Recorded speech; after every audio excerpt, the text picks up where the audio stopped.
Hello, everyone who's decided to join me here in this little virtual moment together. So I'm starting a new series to try out called You're Doing What Now?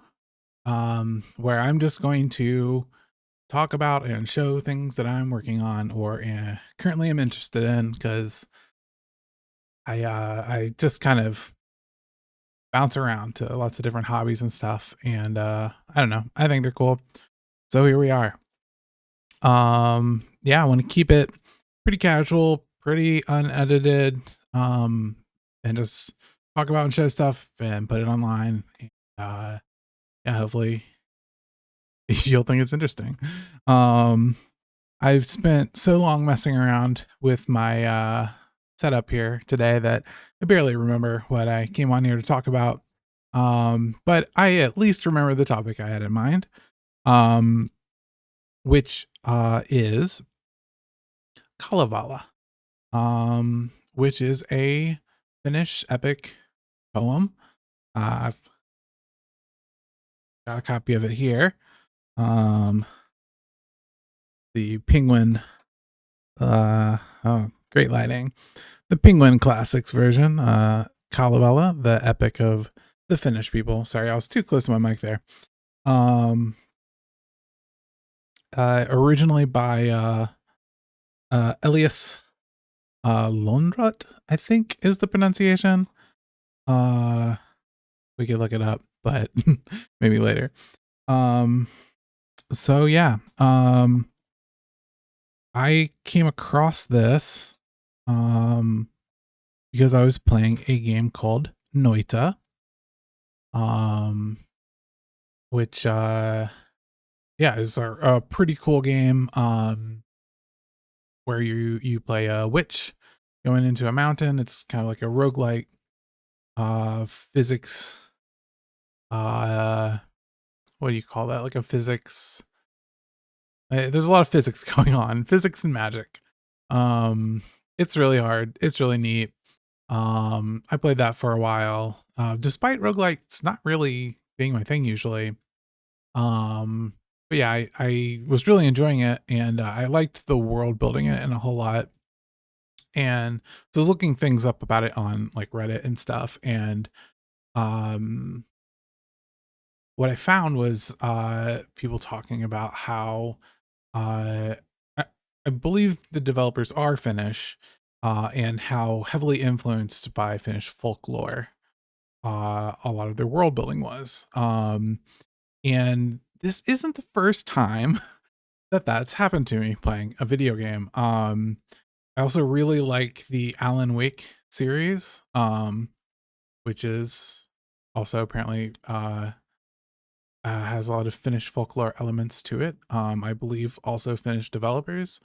And there's a third game that I can't remember what it was now.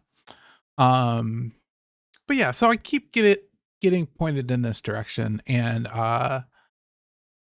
yeah, so I started looking into it a little bit, and really what I came across was Kalevala as um not all of Finnish folklore, but um it seemed like a great starting place. This is an epic poem. Um so maybe a little bit more commonly known epic poems would be something like Epic of Gilgamesh or like the Odyssey. And I've never been particularly drawn to those. I feel like I've absorbed a lot from them through pop culture. I've tried at some point reading the Epic of Gilgamesh. I've tried reading some parts of uh I really can't remember if it was the Odyssey of Iliad.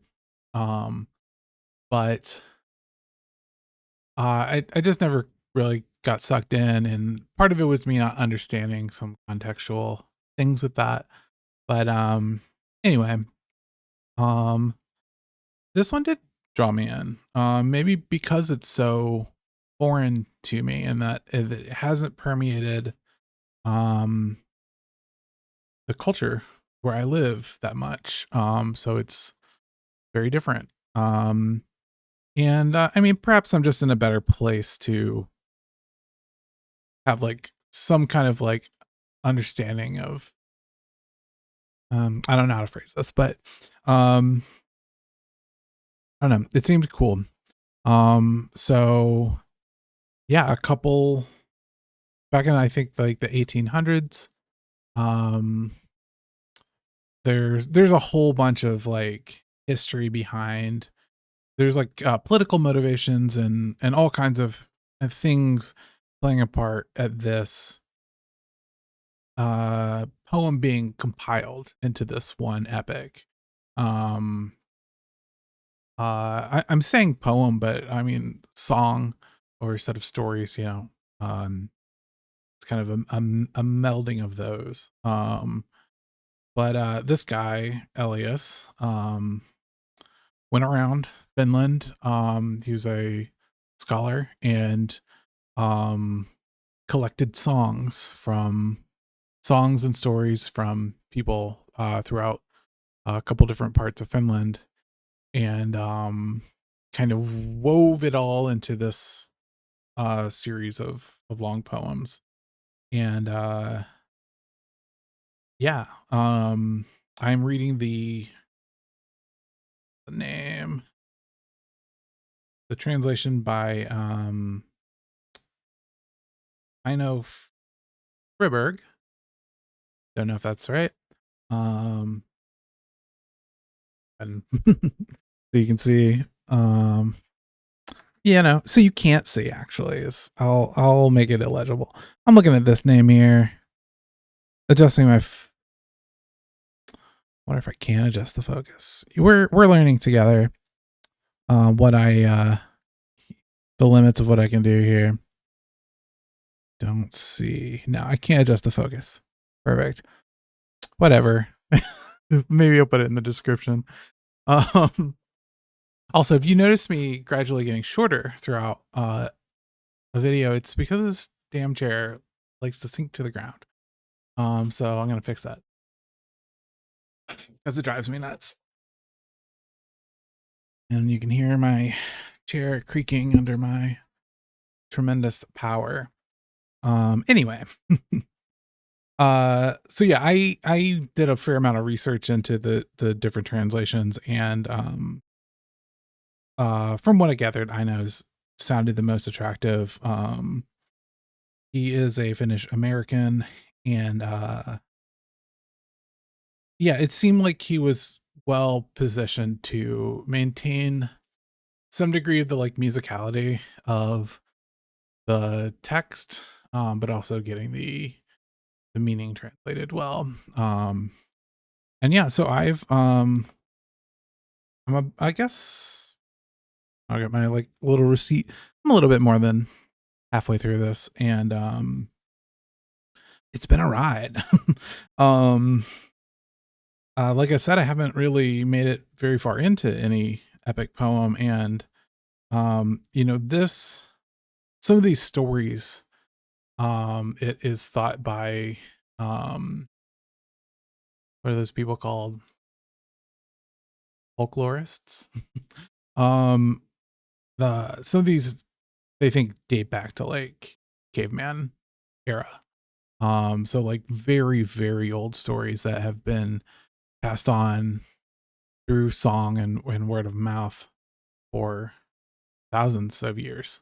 And then finally collected just, you know, 1 or 200 years ago. And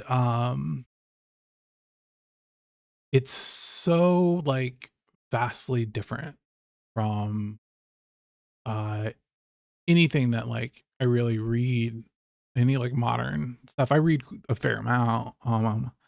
And I you know, I love sci-fi, and probably more sci-fi than fantasy, but sci-fi, fantasy, like horror, and like I guess any of the like speculative fictions. And yeah, it's really interesting reading it just because like it's just the way stories are told is so different. And and like the culture that this is in is so different. I know that like, through a lot of the time that these stories were come up with, Finland, or the Finnish people, seem to have had, kind of a, like, shamanic, um, culture, and it's like set of beliefs. And I think that that worldview is very interesting, but is very different from the one that I'm was raised with, and like the culture that I like engage with more often. Um, and so I find myself while I'm reading it, um, trying to like put myself in like a different worldview, like, and there's a lot of parts of it that are hard to follow and confusing, and or maybe just even seem silly.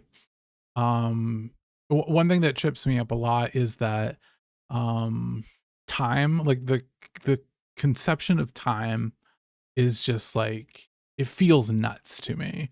um and like they have one thing that like keeps popping to mind is there is this like magical um there's this magical thing that like they don't exactly describe what it is, that like they kind of do, but it kind of changes. It's called the Sampo, and um, you know, it it doesn't exist, but this, magical like demigod smith is being requested to make the Sampo. But like the person, or the person requesting it doesn't like, she's not like, she doesn't like describe what she wants and tell him to make it. She says, make the Sampo. But it doesn't exist yet.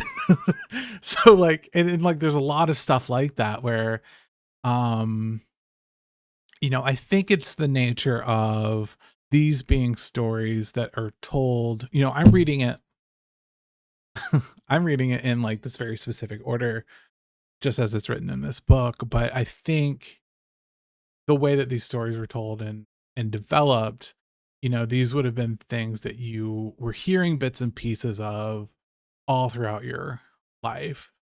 And so like there is a before and after, but in the terms of the story, it's kind of like preternatural. I don't know if that's the word, but like, um, yeah, it's weird. Um, and there's a lot of like patterns and repetitions and stuff that like sometimes are kind of annoying. But it is very much it at the same time, I say that it does lend though to the feel of the stories. And one thing that thought was really cool, I found these guys on YouTube. Let me shuffle everything around here. I don't need that.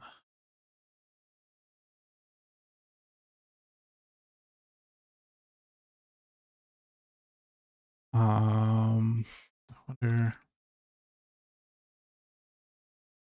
So I found these guys singing. They're playing little like lap.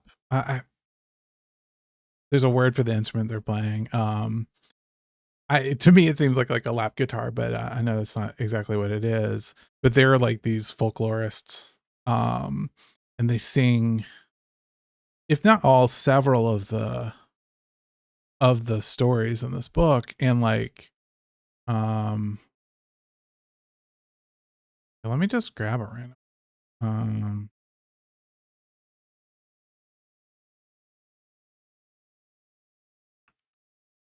Guess I'll need to set up my how do I add this? I'm trying to keep these videos raw, so it's gonna be a little wonky sometimes. Let's see if my screen capture works. Um, sure. Should probably put this in. I'm using OBS. I should probably use a different. I mean, not. I can use OBS. I mean, I'm using the scene that I also use this for. my like work calls. Okay, that's working. So yeah, I have a scene set up for my work calls. Don't get dizzy. Um, let's let's just we'll put you down here. You know, maybe at some point I'll set up all the transitions correctly, but I just wanted to like I just wanted to get this going. Um, okay, let's draw this out here. Yeah, so the YouTube channel is called Kalevala Noita. I'm sure that's how you say that. When before I started reading this, I like made it such a huge point to look up. There are a couple like main characters that are very prevalent throughout these stories, and one of them is Vainamoinen. Um, and like I saw that written out, and I was like, I have no idea how you say that. And uh, yeah, I know it's gonna be popping up so often as I'm reading this. I'm like, I need to know what that sounds like. And there's Vainamoinen, there's Yokahainen, Lemminkainen. Some of these are the same person, by the way, with different names. There's Ati. There's Ilmarinen, who's the smith that makes the sampo.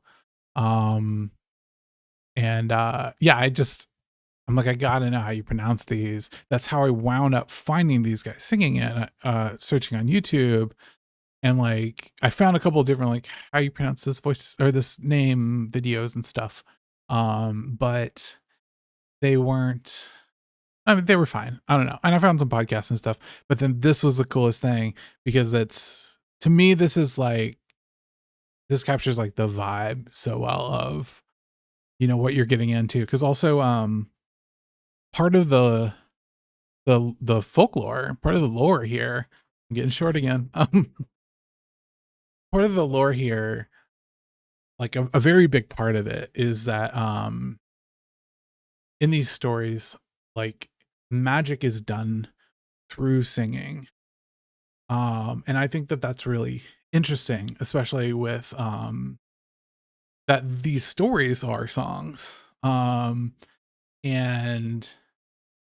I don't know, I think that's really cool. It's just kind of a cool system, but then it's kind of a cool parallel and like a lot of the magic, it, the power in it is in knowing things origins in order to have some sort of like ability to change them through your song, which is really cool.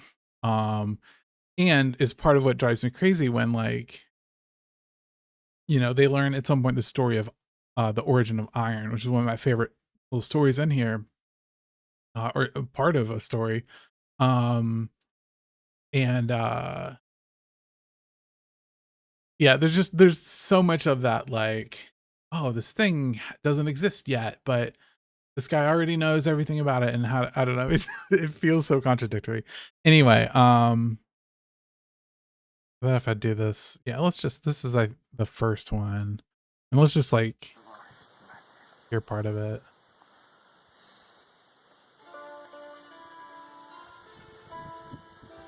We turn this up.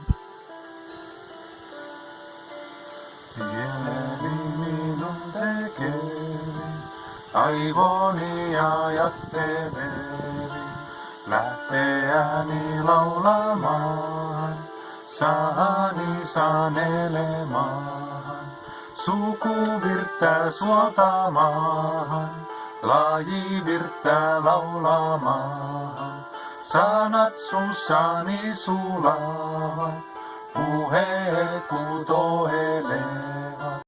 Hopefully they won't mind me borrowing some of their video here. But yeah, that gives you that melody pretty much repeats for the whole thing. And for one, it's like it has such a like haunting sound to it that, and kind of like a somber, I don't know, I really like it. This part that they're singing right now, is this is something that it's like a kind of form that I've encountered a couple times in these like older epic poems. It's part of what tripped me up the first time I ever tried to read. I believe it was one of Homer's um poems. I don't know. Actually, now I'm like, it might have been what's the one where he like goes through hell? Um Paradise Lost. I really wanted to read Paradise Lost. Which is compared to this and the Odyssey much more modern, but there's always this part at the beginning, and I didn't know about this going in. I just tried to read it where the either like the singer or the author um is in Paradise Lost, I believe it's like invoking the muses to like make this story, really come to life and all of this stuff. And it's like a little prayer at the beginning. Um Not like Madonna. Um and at the beginning of Kalevala, it's similar with it's not as much an appeal to muses if I remember correctly. Um but the singer is kind of talking about um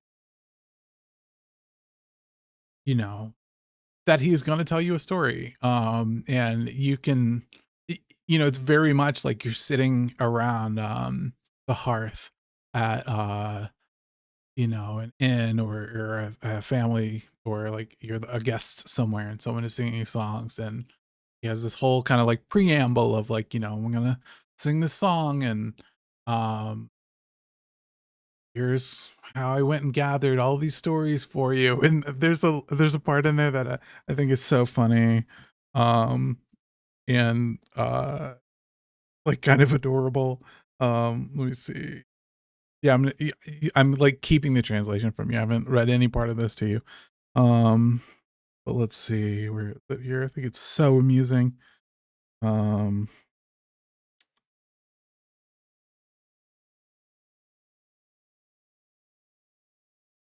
hmm,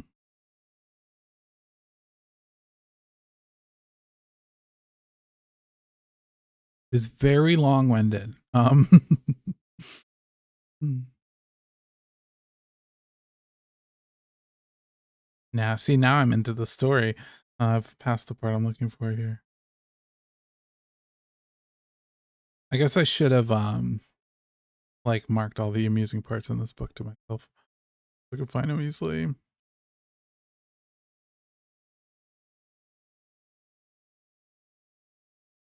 Maybe it's on the first page.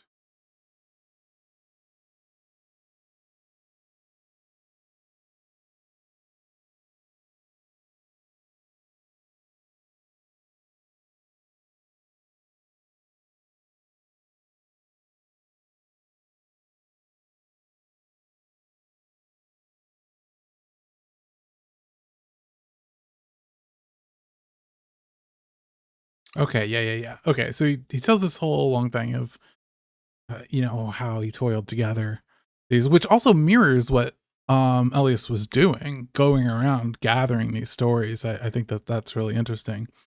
Um uh I will sing a good song for you, and I'll make it beautiful. Do it on a rye bread diet. Wash it down with barley beer. If it chance no beer is brought me, no drink offered to the singer. From oh, I'm getting a phone call. Okay, well, hold up. My camera will look different when I get back. Okay, hopefully this pause resume on my recording actually works. That was my wife.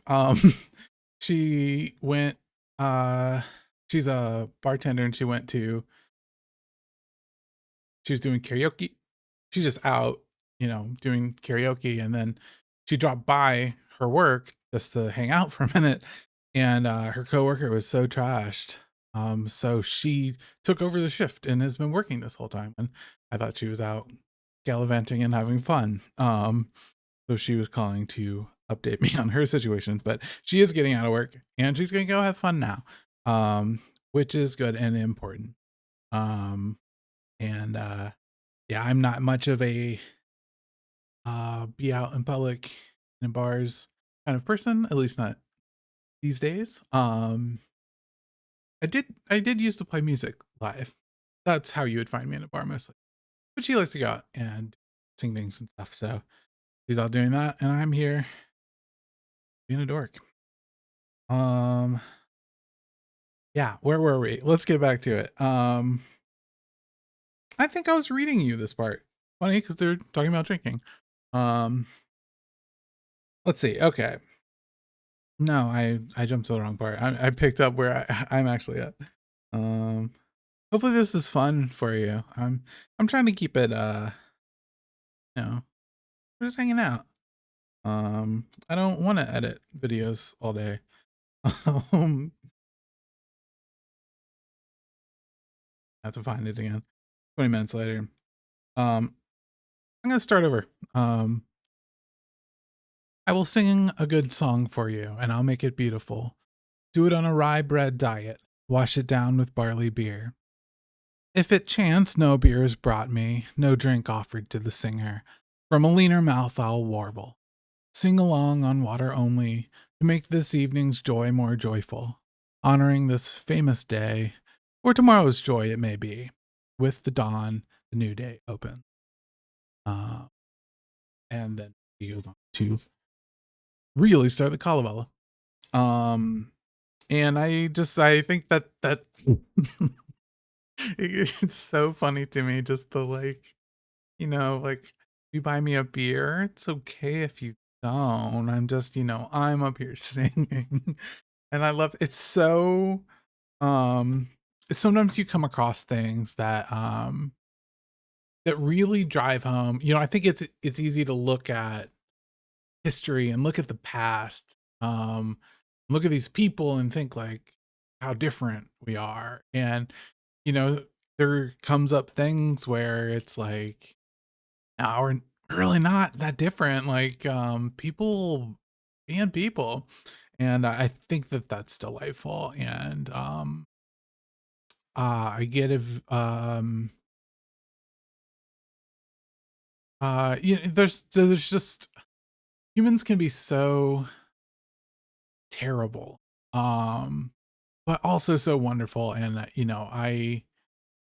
I love moments and things like that, as silly as this is, that really do just bring that home of just like, and I what's that, and I a sucker, that Bugs Bunny, I don't know.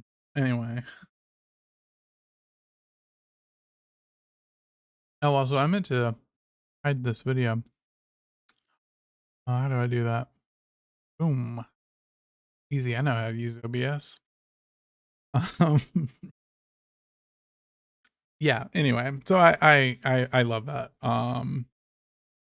Yeah, I'm trying to think what else I have on that. I mentioned I love that story of where iron comes from. Part of it too is like I don't want to tell you too much in case you decide you want to go out and read it. Let it surprise you. But uh yeah, I mean it's really cool. Um there's some good 6-7 references in here. Um uh and that caught me off guard. Um I don't know. It's really neat, and I've really been enjoying it. And yeah, like I said, I recommend if you do for some reason this video is the one that convinces you to go read this story from thousands of years ago. Definitely check out Kalevala Latuna. Um they also have a Bandcamp. And I bought it, so I can listen to it in my car. It's fun to listen as you're reading along. It's a little hard to keep it lined up, but it doesn't have to be perfect because I don't know Finnish anyway. Um and Yeah. I don't know. It's really cool. I forgot to mention, this is usually something that people highlight with this is that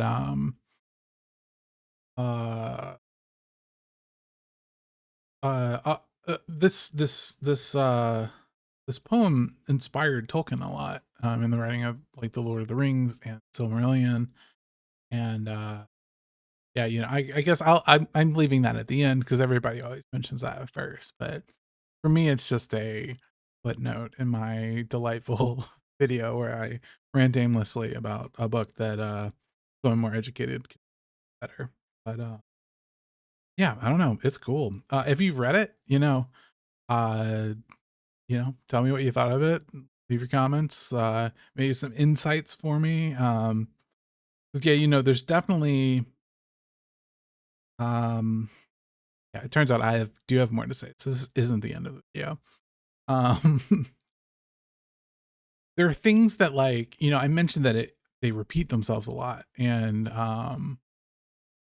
sometimes it feels a little like, "Oh, okay, let's get it moving." Um but I try to keep in mind that part of this is because this is word of mouth and because these are songs, um they have a structure to them that is almost like a kind of technology that um bards and whatever they're really called outside of D&D um use to help them remember the stories and to keep it together and to keep it structured and to anchor the listeners. um and I'm reading it here in a book, so if I miss something, I go back up and I reread it. But if you're sitting and listening to this, maybe you don't quite hear something, or don't process it fast enough because you're still thinking about the last crazy thing. And that repetition not only helps for the memorizations, but I think it probably also helps for receiving this. Um, and some of it's just I think is just meant to be playful. And yeah, I think that's really cool. Um, I'm trying to decide now if I should go into another funny little project of mine that is related to this. But maybe I'll make that a separate video. I have a whole nother thing going on as I'm reading. So yeah, maybe we will actually in the video here because I think I've been talking for a half an hour. And what's the right length for a video like this? I don't know. Um yeah, so like I said, if you've read this and you have thoughts about it, please comment and tell me what you thought. If you have insights that might help me understand why the characters do the strange, bizarre things that they do, um, let me know. I'm bound to probably have more videos about this in the um because there's a lot here and I think about it. Um, yeah, this has been the first episode of You're Doing What Now? And if I didn't say so, my name's Ray Det. Bye.